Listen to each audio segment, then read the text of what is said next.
Okay, I don't know where I got cut off there, but just wanted to show you this here. This is for my fellow Bigfoot researchers here. What the effects of wind and heavy snows can do. Now here's like a nice stack of trees, a nice arch. And as we go further down, you see numerous arches here. Trees bent over, tucked in. Look at this tree, and you wonder here. Here's a live tree that comes up over here, and see how it's interwoven here.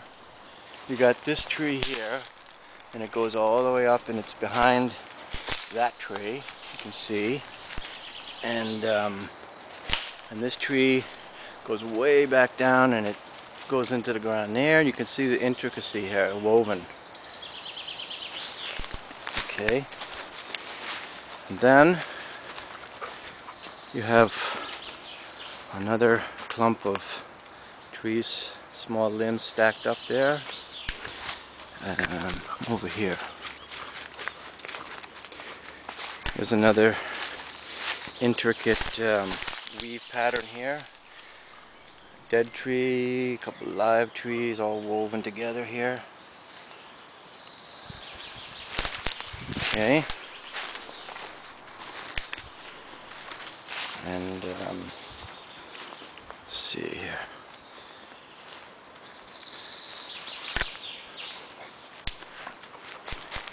Here's a nice structure here. Very intricately woven here. You can see the in there, out there, in between that tree, coming across behind that tree. Okay. Now, very interesting.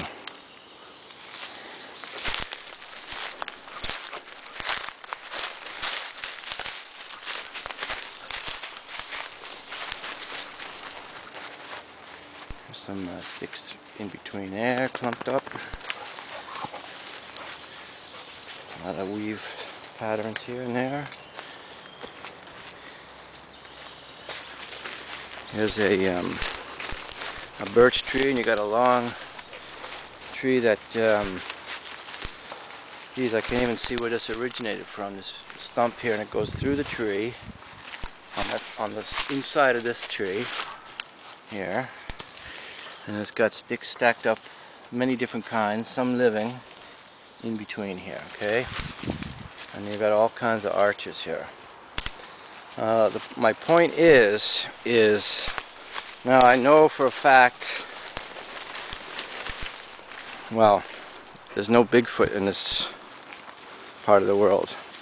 Not that I don't wish there was, but this is to point out that Mother Nature can do a lot of weird things with wind and downdrafts and twists and different things.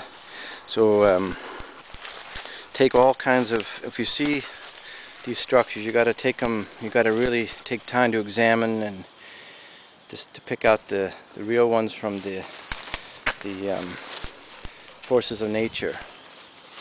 So this was just something to show you, to compare with. So there's a deciduous forest in southern Norway, and I know hasn't been any Bigfoot sightings in Scandinavia. Maybe in Sweden there is one or two on the internet, but believe me, I would love it if they lived here, but they don't. So I'm just showing you this to give you an idea of different kinds of how Mother Nature works here. Here's a tree that starts there, you got a cross limb there, comes up.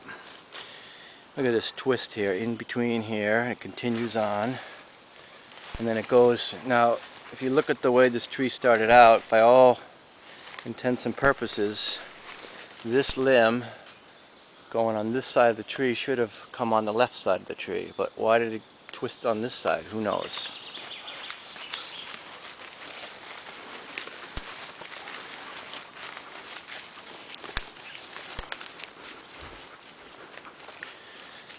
We're I hope there's enough light in this forest here. The sun's going down over there a little bit, but in Norway we have the midnight sun, so it doesn't really get dark until like 11 o'clock at night in the summer, which is pretty good. We're not quite there yet.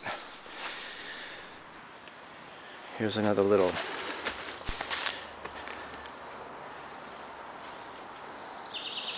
arch that goes over on this side of the tree, and then it comes back on that side. And here's a fantastic, like an arch, almost like a shelter-like display here.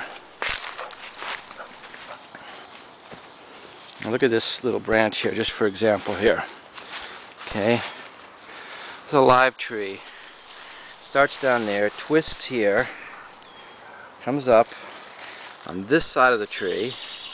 It goes down, and it bends all the way down, like almost like in a circle, and then it gets tucked back over here, and it comes back on this side. It's just the way wind and forces of nature and snow and how the snow melts and different effects that can produce these. So again, I'm not refuting anybody's claims of Bigfoot structures by any means. I believe truly that they are markers of some sort, but I'm just showing you that maybe 9 out of 10, 8 out of 10 are worth scrutinizing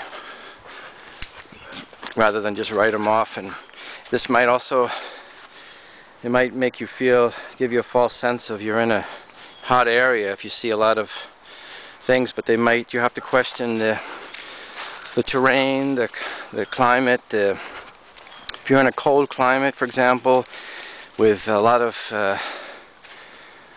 very periodic changes in temperature, you get a lot of trees that get frost damage high up and they break, they get weakened, they bend. You get downdrafts, and especially in valleys, you get all kinds of, the wind can be blowing in 5 different directions at once.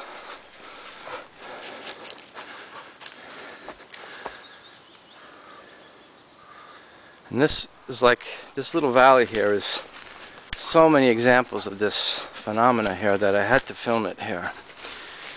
You got complete arches that go from different directions. That one bends that way, and this one bends this way. And they all... And you'd think after winter they would straighten themselves out, but they don't. They're going to probably stay, a lot of them are going to stay in that bent over position there. And then continue to grow, and then maybe another tree will land on it, and it looks, you have one live tree that's bent over, and then another dead tree falls, and then another one falls, and then pretty soon you got a crisscross, and then you say, oh, this just happened. This is a live tree, but okay. I'm going to end this clip right here and go further up. I'm almost coming up to the back area of my neighborhood here with some houses and stuff. So, anyways, I hope you like this walk here, and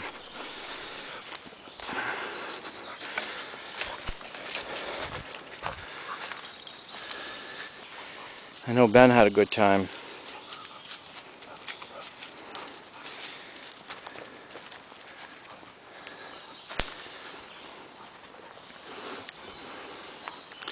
And this serves a double purpose. I take Ben on a nice long evening walk, and then he doesn't wake me up early to go out. He actually, I have to usually wake him up when I'm up. So that's good. I can't go for my first walk in the morning till I've had my coffee and my peanut butter sandwich, peanut butter and jelly sandwich, I have to say. I've had that tradition since I started drinking coffee as a teenager. Peanut butter and jelly on wheat bread and a cup of coffee with milk and sugar. That to me is the perfect way to start your day. Okay, stop this here.